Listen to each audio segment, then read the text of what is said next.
Thank you for listening to the Limitless Spirit podcast. This is the conversation about faith, hope, and the impact we're designed to make as Christians on the world around us. Your host, Helen Todd, the Vice President of World Missions Alliance, has spent over 2 decades traveling to the world's hotspots to meet the spiritual and physical needs of those who are desperate. She interviews guests from different walks of life whose stories, books, and ideas examine today's most pressing issues and challenges of being a Christian today and inspire you to action. As soon as I opened my car door, I saw a man. He pulled out a gun. He pointed to the woods behind my apartment complex and told me to go walk back there. I just started talking and praying and calling upon the name of the Lord, because in the Bible it says that if you call upon the name of the Lord, you will be saved. And I was just asking Jesus to help me and save me. That's Katrina Griffin, the guest on this episode of the Limitless Spirit podcast. I'm your host, Helen Todd. Something terrible happened to Katrina in that moment she was just describing, even after she called on Jesus to save her. The experience that sounded like every woman's worst nightmare took her on a journey of understanding the width and the breadth of God's love, the true meaning of forgiveness, and how it is okay sometimes to be angry at God. In the interview, Katrina also shares how in the process of rebuilding her relationship with God, she discovered a greater purpose in life and fulfilled her childhood dream. Let's dive in now. Hello, Katrina. Welcome to the Limitless Spirit podcast. Hello. Thank you for inviting me to come on. This is an honor. I'm excited to share your story. It's beautiful. It's heartbreaking in some ways and beautiful in others. But this is how God works in our lives, and He's able to turn ashes into beauty. And so this is what we will talk about. From what you shared in your testimony, since childhood, you struggled with your identity and struggled to fit in. Tell me a little bit about your experiences with that. My parents were both in the military. They met in the military. They were Marines. I lived on base probably like the first 6 years of my life. And as far as I can remember, I remember just being bullied. And actually, one of the first bullies I had was when I was in preschool. I guess I was 4 or 5 years old. And right now I'm very small as an adult. I'm 4'11". Some people still think I'm a kid.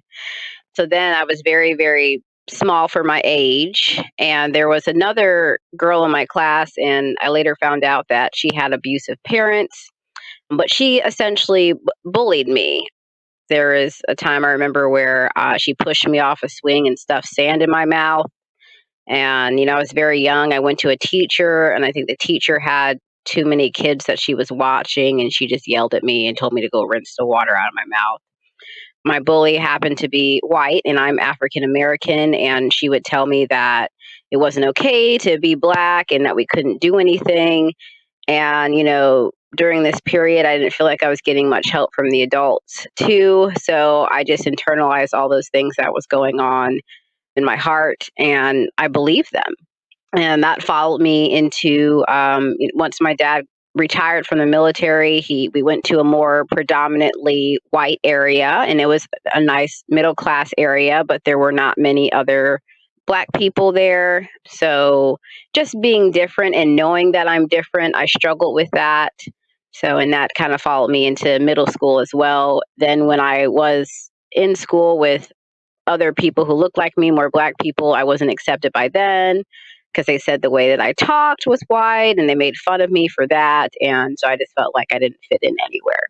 You mentioned that you had very supportive and loving parents, and yet you sort of rebelled in your teenage years. What do you think led you to that? By the time I was a teenager, I had a lot of other things going on. I was severely depressed. I had an eating disorder. Again, I was still struggling with my identity because just over time, I had learned to just hate myself. Also, during my teenage years, my parents were having marital issues. And even though I felt really loved by them and secure in that, it just caused a lot of issues. And I just looked for things some things to fill a void that I had so I could feel better about myself. So as a teenager, I did start smoking marijuana and drinking and just doing those things, mainly after I graduated high school. During high school, I made really good grades. I did track, I did student government, I did stuff like that. I did volunteer rescue squad. So I was seen as a really good kid. Although when I did do volunteer rescue squad, I would actually say I was there and sneak out and go to parties and things of that nature. But pretty much when I graduated high school and went into college, that's really when I got into full on rebellion and depression, drinking, and I just made a lot of poor decisions then. And it all rooted from just my identity and just hating who I was and trying to feel different than what I felt. Now, your parents, they believed in Christ, but they were not really a church-going family. So tell me, how did you come to know Jesus? On my mom's side of the family, they're very spiritual people. There are actually some pastors. My grandmother was saved. And my mom believed, but we mainly just went for Christmas and Thanksgiving. And, if my Meemaw, she wanted to see Meemaw, we would drive like an hour and a half to her church. But for whatever reason, if we were ever late, we did not go. If my mom was just tired, we didn't go. We didn't really talk about religion per se. My dad, he really wasn't a believer. I think he had said some obscenities towards God at one point and made it evident he did not believe in him. So it wasn't anything that we talked about, really. There was one time I went to church and the pastor was basically talking about how Jesus was the only way, and my mom had a problem with that. God wasn't anything I was interested in. There was a couple of times I was invited to go to church with some people from school, and I went, but to me, I was very science oriented. I liked evidence of things. I just was wasn't very open to God and what he had for me, if he did exist, because I felt like my life was so horrible. So when I was 19, I actually went to college and I went into a really deep depression. At one point, basically took a huge bottle of Advil and started to take it with alcohol. I was going to end my life. And I remember even cursing God, even though I felt like I didn't believe in him. And a miraculous thing happened. My roommate basically saved me, which is a whole nother story, but she saved me from basically killing myself in my college dorm. And I ended up having to leave and go home. And I continued on with the depression. And I just never thought I would get any better. And then one day, a friend of mine, she told me she had a solo to sing. She sang one verse of that solo, and it was a whole church service. I didn't know it. And someone in that church service who basically operated in the gift of prophecy, at the end of it, she came and spoke to me and just prayed over me about some things that I was doing that I didn't think anybody knew. And she said it was God. It scared me a lot. So after that, I went into the parking lot and chain smoked a cigarette pack because I was like, oh my gosh, God is real. How does he know? And so after that, I had a family member pass away. And I just remember she knew the Lord. She had peace when she died. And I wanted to know that peace. So I decided a couple weeks later in church just to give my heart to the Lord. And as soon as I did that, I just felt like a whole weight had been lifted off my shoulders. I remember going home and looking in the mirror and actually liking what I see, which was pretty big for me because I hated myself and I still, had the eating disorder. And after that, I didn't have any issues with what I did with my food and how I felt. And things have just changed since then. And I'm 34 years old now. That was when I was 19. After you got saved, you went through a pretty traumatic, extremely traumatic experience that in some ways challenged your faith. Will you share about that? Yes. So I got saved when I was 19 and I basically just went full in with the Lord because I just had a miraculous experience with him and I knew he was real in my life and he was already changing my life. So I was very active with my church, lived with my pastor for a short period of time, rented a room from his house with his family. I was leading the homeless ministry at my church. I was teaching Bible study. I was doing very active with the Lord. One day, I had to make arrangements for, I was going to lead actually a homeless ministry handout over the weekend. And my roommate at the time, she got her car repossessed. So I had to go pick her up at work pretty late at night. So I had picked her up from work around 11 p.m. at night, and I took her back to our apartment complex, which wasn't in the best area in town, but it was what we could afford. And she was just talking about work and all these things. And I'm the type of person where I like to be by myself, to kind of think about things. And I was getting really nervous about my homeless ministry event the next day. So when I parked the car, I had her go ahead of me and go into the apartment, which I could see. I was just sitting in front of my apartment in the parking lot.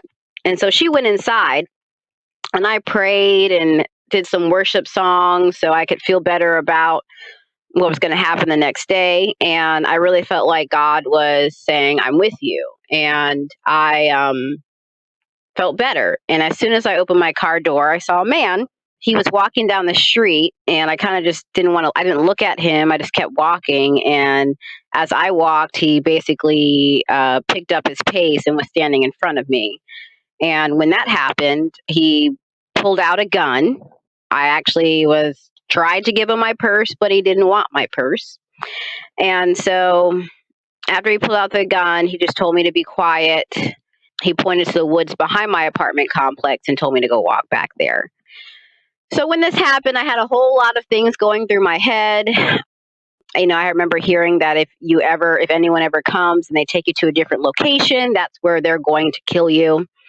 I just started talking and praying and calling upon the name of the Lord, because in the Bible it says that if you call upon the name of the Lord, you will be saved. And I was just asking Jesus to help me and save me. This man, I made him very angry, and he told me to be quiet and to shut up. And, while we were walking down the hill, I just flat out asked him, are you going to hurt me? He said, no, I'm not going to hurt you. And I said, you're going to kill me? He said, no, I'm not going to kill you. And I said, are you going to rape me? And he just kept pushing me towards the woods. And so again, I began to pray, and he kept telling me to be quiet. Then in the woods behind my apartment complex, he raped me. And I remember telling him right before he did it, I said, Jesus will forgive you, and I will forgive you. I just remember that because I really thought that was going to be the end for me. And I just didn't want him to think that there wasn't anything God wouldn't forgive. And I just wanted to make sure whatever my last words meant something.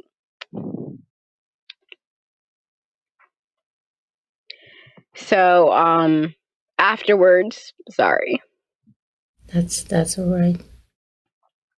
So afterwards, I waited. He was done, and he stood there for a while, and I guess he was trying to figure out what he would do next. And then he just walked away. He just left. And it happened in November. It was like kind of here in Virginia, November, it's kind of rainy, mild weather, but it had been raining that night.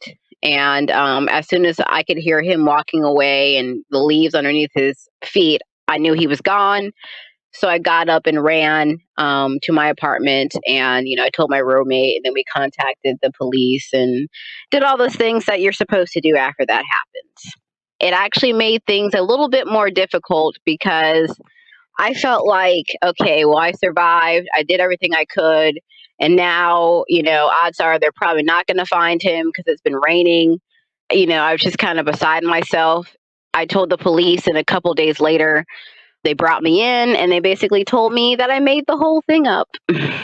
So I did not expect that. And it kind of broke me. After that happened, they basically harassed my roommate and tried to say that I made it up because we wanted to break the lease in my apartment complex. Which, okay, so it was a kind of bad week. I actually got fired from my job like a couple days before this happened. And luckily enough, I have loving parents. And when they found out I got fired for the job, my mom said that she would cover, the last 2 months of rent that I needed. And my roommate was going through some financial loss too. So they were saying, I didn't really try to fight him. There weren't any bruises left on me. I had a couple of scratches from where he pushed me in the woods. Yeah, so they were trying to say I made it up. And I'm a pretty calm person. I always have been. Really am not a big crier until after this event, of course. So when I told them what happened to me, I said it just the way I'm speaking right now. I was really calm about what happened and pretty matter of fact. So I guess maybe I did not fit the mold of what a rape victim should sound like or look like. That ordeal was very hard, and it made me very angry. Rightfully so. What right did they have to even say that you made it up? Yeah, that's how I felt too. And the way they said it was it was very, very harsh. And it's like I expected. So even, I guess I have to rewind a little bit. I actually had a dream the night before the rape happened that somebody raped me. And I prayed against it, and I kind of just left it at that. And actually, I think part of the reason why I had that dream was one of the reasons why I was actually so calm during the rape, and because of what I said to him before the rape. And I think that's one of the reasons why I survived. But I guess, so when the rape happened, I was like, okay, bad things happen. I'm going to live through this. This is going to be fine, God. We're all going to be okay. But then when the police did what they did, it crushed me. It broke me, because I felt like the rapist was a person who obviously was broken in his life, and there was something wrong with him, and that's why he did that. And I felt like the police they were normal, trained people, and that they should be the ones that I should run to for help. But I just did not expect that. And I did not get much help. So I honestly found it easier to forgive the rapist and the police. And I carried a lot of hatred in my heart for them and the police force at that time. And what I didn't realize was I was also angry with God. There was a handful of people that I told what happened to me. And I would always say, well, God's good and things are going to get better. And it just seemed like things kept getting worse. And as I was saying, God is good, things are going to get better, my heart didn't believe that. I didn't think he was good for a really long time. I was like, okay, God, you're real, but there's got to be some type of sick joke, because I've been doing what you've asked me to do, and then this happened to me. But I wouldn't admit that, or I wouldn't say it out loud, but that's what was in my heart. Then finally, with just some therapy and talking to the right people, I actually had another interaction with somebody who heard from the Lord about what was going on with me, and she spoke into my life, and she basically told me, like, listen, you're faking it right now. You are more than mad at just the police. And she was like, God is big enough for your feelings and whatever they were. And, after that point, I finally was just like, you know what? I am mad at God that he let that happen to me, that he allowed that to happen to me. And I was like, I'm also mad at the police, and I hope they die. Like, I wouldn't even admit that too. And it's just like, just airing that out and confessing that anger made it a whole lot easier. And I would say that was a breaking point and changing point, and it helped a lot with the healing. But eventually God actually came through, and this man was caught and brought to justice, and I actually was able to forgive him openly in court. It was in the newspaper, so a lot of people got to see that. Of course, I was anonymous in that, but a lot of people got to see, and God was glorified in it. But it was a really, really rough, raw time period. It's a tremendously challenging story. And there's just so much going through my head right now as I'm thinking about it. But as difficult as it is to look back at it, there was a purpose attached to it, it seems like. And I don't think God intended for you to go through this, but he allowed you to go through this because he brought something incredibly powerful, the act of forgiveness that you had for this person even before it happened and after he was caught. This is a phenomenal testimony, Katrina. It is a phenomenal testimony. Thank you. And I mean, honestly, it happened 12 years ago. I'm glad that I made it on the other side. It's actually made me understand heartache much more than I ever did. And it made me a stronger person. And it made me actually love God more than I did before.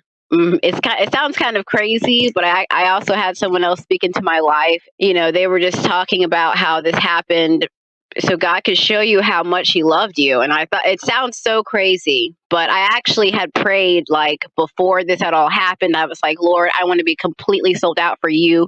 And I want you to mold me and to change me into somebody that can do what you've called me to do and change the world. And I said, whatever that takes, that's what I want. And it was so funny because that person that spoke into my life didn't know about that prayer, but they had said, you had prayed that whatever it takes. And, I retrospectively, I think sometimes that God does give us, dreams as a warning and to prepare us. And, I have thought, well, maybe if I had handled the dream I had previously and been more vigilant, maybe this would have not happened. Woulda, coulda, shoulda. And people think a lot of times after something tragic happens, I don't really try to focus on that. I focus on what did happen and what I can do moving forward. Unequivocally, I can say, even going through that heartache, people dragging me through the dirt and calling me a liar and all that, I can say that God is good and that my life is way better than I ever thought it would be. Because after that happened, I literally thought that I was broken and I wouldn't find anyone to love me the way I needed. After that, for about 2 years, I actually slept with a huge knife under my pillow and was very paranoid even after the rapist went to prison.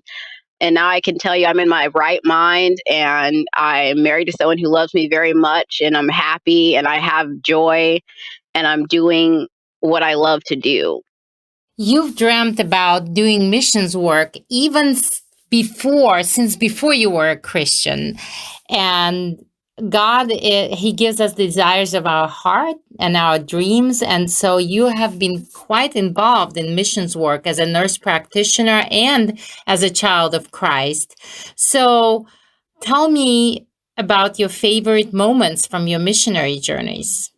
Like you were saying, I wanted to be a missionary before I knew the Lord. It's just always been in my heart. I knew I wanted to travel the world and just give medical care to people. I just knew it. And as soon as I, had Jesus in my heart, I knew I was like, oh, yes, this is exactly what I'm doing. I went with WMA to Serbia in October. Oh, gosh, my favorite moments. It's just seeing God move, just seeing the physical healing of the Lord move in the clinic in Serbia.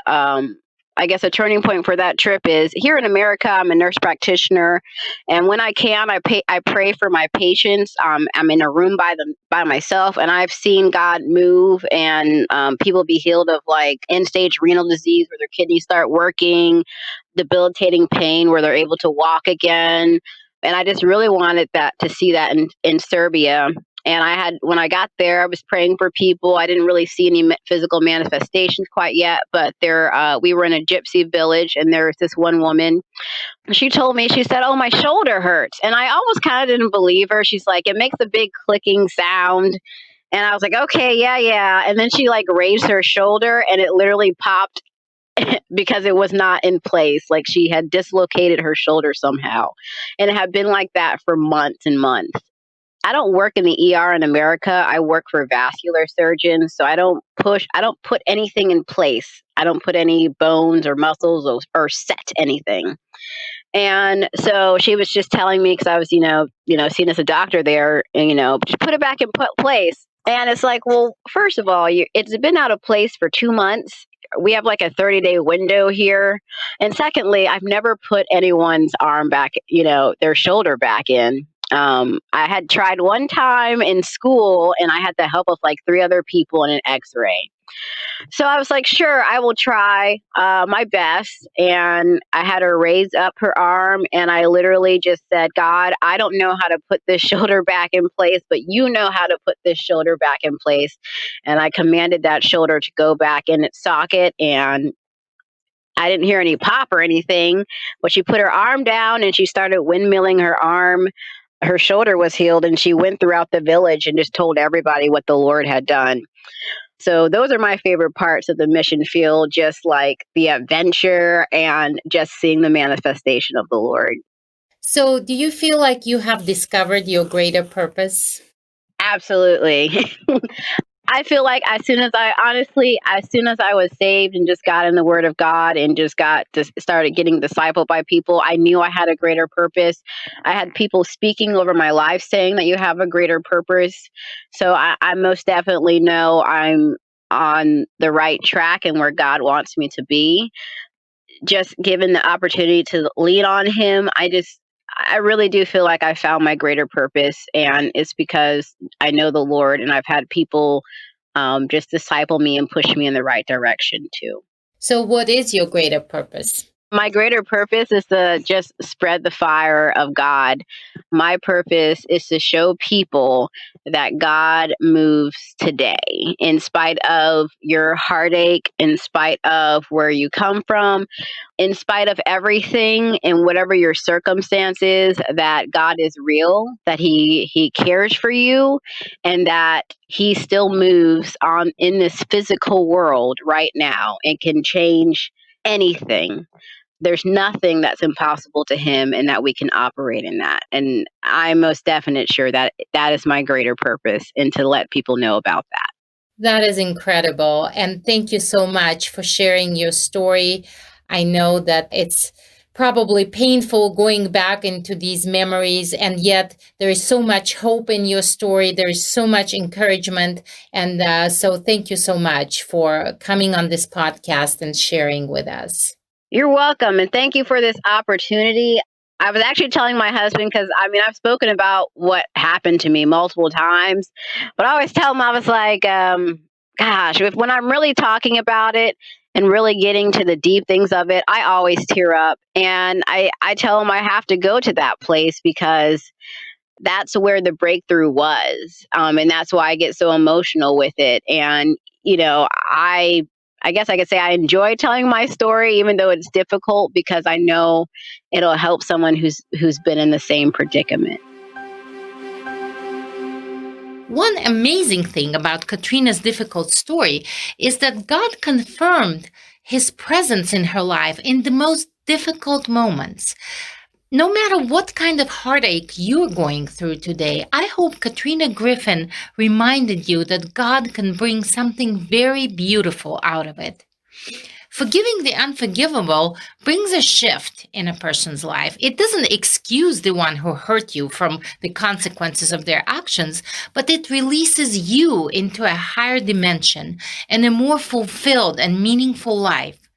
And maybe some of Katrina's stories about being on the mission field sparked an interest or passion in you to get involved. If so, please visit our website, rfwma.org, and learn more about how you can live out the Great Commission and share your faith with people around the world.